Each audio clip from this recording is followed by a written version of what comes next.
Okay, so just some extra thoughts on some of those questions, like the why do you want to work here, or why should we hire you? So this is where you have a chance to really express and highlight your skills and your experience.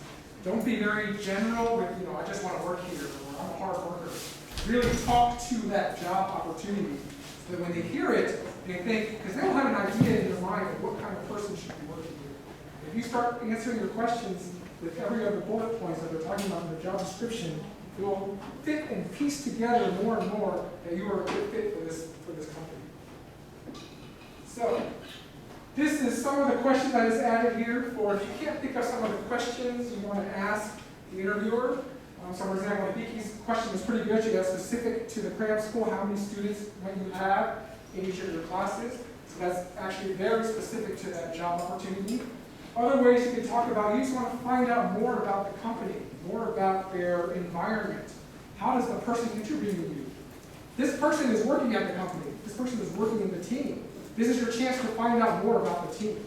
So let's say, you say, how does this position that I'm applying for, does this contribute to the company's success? Is this going to be an important role for me if I'm joining this company? So that really shows that you're thinking about joining and what you can bring to the company. Ask the person, what do you enjoy most about working at this company? Find out what they think. Because this is actually your chance to see if the company is a good fit for you. Because let's say this person, you ask this person, what do you enjoy most about working at this company? And they're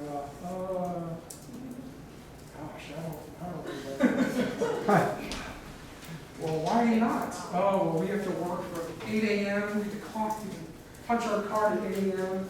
And then they tell us, punch your card at 6 p.m., but go back to your desk and work until 10 p.m. Oh, you want to, it's good that you learn this before you go to before you decide to join the company, instead of after you join. And then you can always ask if the interview is going well, maybe they do answer, oh, I love being in this company, they give us so much freedom, and they give us a chance to grow. And you say, oh, great, well, is there anything else that I can give you to help you make your decision? So these are actually some questions because you never want to leave the interview without asking any questions, because you should really show that you're interested.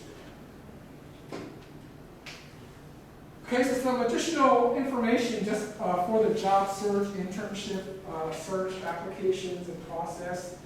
There's something that is big, at least again, I don't actually know about the Taiwan environment, but in the US and other Western companies, something called networking. This is where you actually meet and know and understand and actually encounter more and more people. Learn where they work, find more people where they work. One thing I like to use, for example, the example I gave you was a Disney opportunity, but from the LinkedIn site. So how many people have heard of LinkedIn? Right, so LinkedIn, how many people have heard of Facebook? Oh, is Facebook dying? Well, LinkedIn is like Facebook, but for working, okay, for jobs. So LinkedIn is a way to build your, again, Facebook, or what's big now? Instagram? Instagram. Meta. Oh, Meta. Oh, that's Facebook, right? Instagram. So actually Facebook owns Instagram, so they're still making their money. So anyway, you connect and you network, but in LinkedIn, you're networking with professional connections. So different people at different companies. So the connections are very good because if you look at a job opportunity on LinkedIn, the description, I think I actually brought up this slide, so let me bring that up here as well. So when you join, or if you look at a job on LinkedIn, first of all, it has a lot of information that sometimes the company website does not offer. So I think, when I'm looking at the English version, when did the job opening get listed? Because the newer it is, the more you know it's fresh, it's new. This one is how many people, if I'm looking at the English, have applied for the job already. Right? Because that's actually any additional information you have is pretty helpful. The Disney site doesn't always, or the company website doesn't always share this type of information. And then of course I think there's apply on the company website, so this will actually take you to the Disney site. Or you can actually save it. Maybe you're still searching. You can actually save this. And then something, I don't know if it's going to be in this web page here, but referral. So, this hopefully means who might be connected at Disney. with you in your network. Now, the more that your network grows, the more opportunity you have knowing people who are at that job. And I know one thing at some jobs is they will see, oh, does this person, I know this, the hiring manager, I know this person at my company, he's connected to this candidate. I'm going to go ask this person about this candidate. So the more connections you have, the more opportunities that might help you in your job search. So this is actually why I like to look at the LinkedIn listing. But when I apply, sometimes I might apply from the company website, or even better is if you're actually a close friend with one of the connections, they actually have a lot of times, they have internal referral. So I guess maybe Taiwan has it, but in the US companies, if I know somebody who, for example, if Alan works at Disney, I can say, oh, Alan, can you give my resume, to this job opportunity? Since it's coming from Alan, they will actually put that at a higher importance, higher value, because we know somebody who knows this person, and this person thinks that they're a good candidate, right? Because if Alan didn't think it's a good candidate, yeah, maybe I'll know it. But if they think they're a good candidate, they will actually place more value on it. And sometimes at companies, Alan might actually get a bonus if this person is hired. So there's things that happen with the connections. So back to here.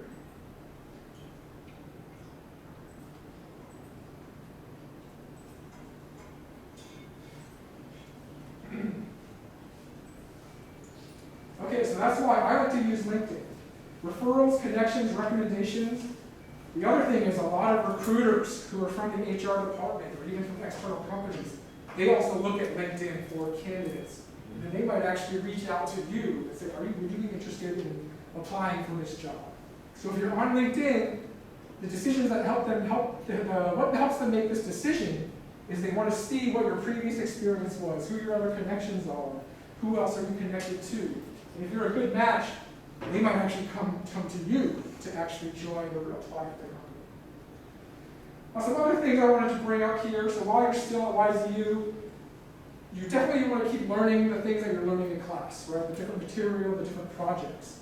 But there's a lot of other skills and other experiences that you should try to gain while you're still at YZU. Whether it's public speaking, or presentations, right? I want to kind of remind everyone, college can be tough, university can be tough, but it's also the time to actually grow. I mean, you can actually take a lot of chances while you're in college, and it's not as big of a negative impact if you don't do well, because it's your chance to get better. Once you're at a job, and if you fail at a job, and if that job opportunity or that job project loses $1 million for the company, that's a much worse outcome than if you just failed at a presentation in the class. So really take these opportunities in school, in university, to learn as much as you can and do as much as you can do, because it's really difficult to get that job at a company, because the stakes, the rewards and the risks and the punishments can be much greater at a job than it is in college. Internships. I think some of you, or many of you are applying for internships. This is, again, opportunity not to just learn about being at a company, learning the skills they have, learning the projects and the responsibilities they have. If you're able to join an internship or join a company for an internship, you should be able to network also. Meet as many people as you can in the company, learn from them. Get them to join your LinkedIn connections, right? Once you're at that internship, grow your connections. Because if you actually want to join that company after the internship is over, if they see that, oh, this person connected with 20 people at our company, that's pretty good, pretty promising. But if you took an internship at a company and you had 0 connections after a summer at the company, they'll think, why didn't this person meet anybody at our company during the internship? Now the difference is between working professionals and students. Like I said, students, you come out of school, you may not have as much work experience, whereas if you're competing against a working professional, they might have a lot of years of experience. But I know this is the truth in probably in Taiwan as well as the US. New college graduates, entry levels, the salaries are lower, right, versus somebody who's 10 years or 15 years. So that actually factors into the decisions for a lot of companies. Right? They want to pay a lower salary. So sometimes you actually have an advantage over somebody who's been working 15 or 20 years. Especially if you're going for a lower or entry-level job, a new college graduate, nobody's going to be questioning why you're applying for an entry-level job.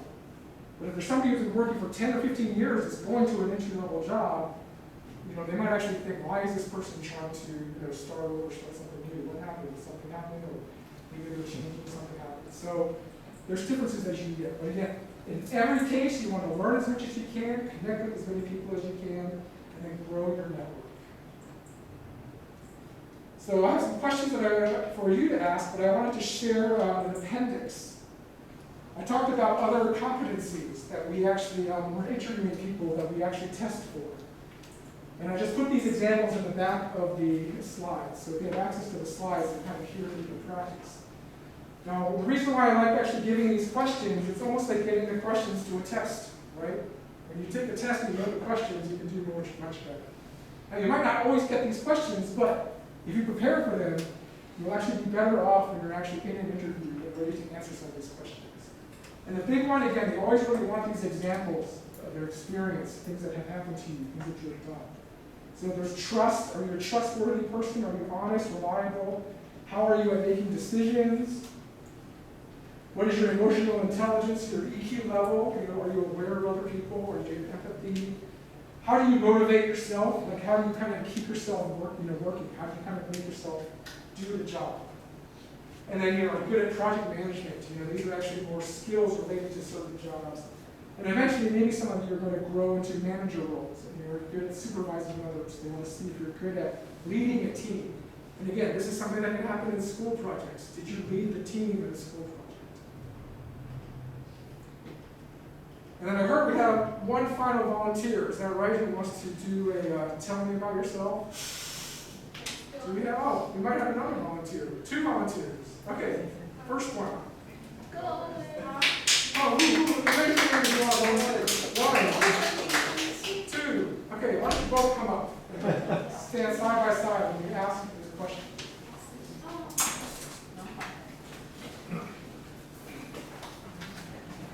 Okay, so we'll go ladies first. And what is your name? Nikki. And what type of job are you thinking of applying for? My dream job is to be a press secretary. Press secretary. Okay, so very PR. Yes. Okay, so tell me about yourself.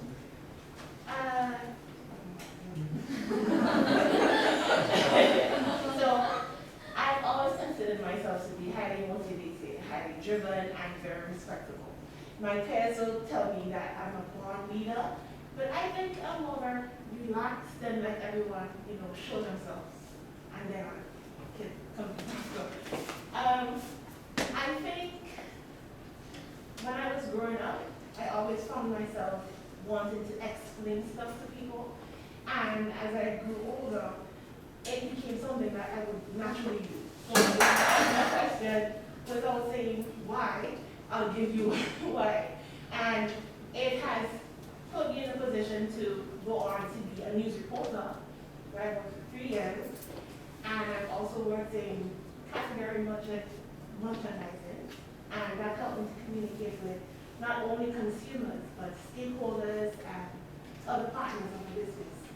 So right now, being a press secretary is my ultimate goal because I want to communicate with my people. If I have the chance to tell them what the government is doing, what stakeholders want to do in my country, I would feel very accomplished. And how would you handle questions from the press if they were very challenging or very difficult?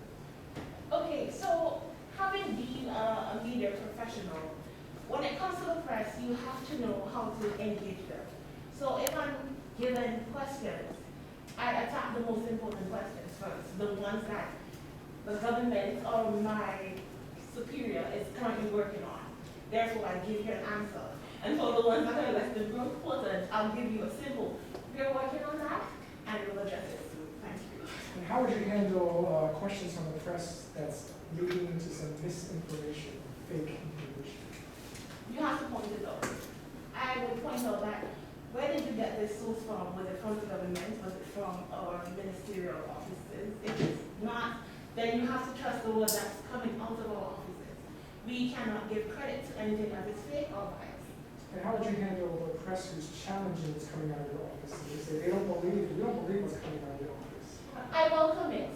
I welcome it, but I give them the chance to come to me and we can discuss about it and what's wrong from us. Oh, great.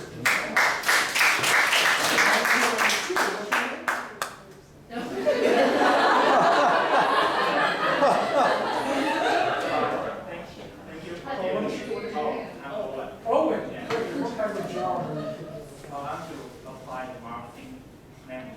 for? Okay, great. Tell me about yourself. Okay, so thank you. First of all, thank you for giving me this opportunity for interviewing.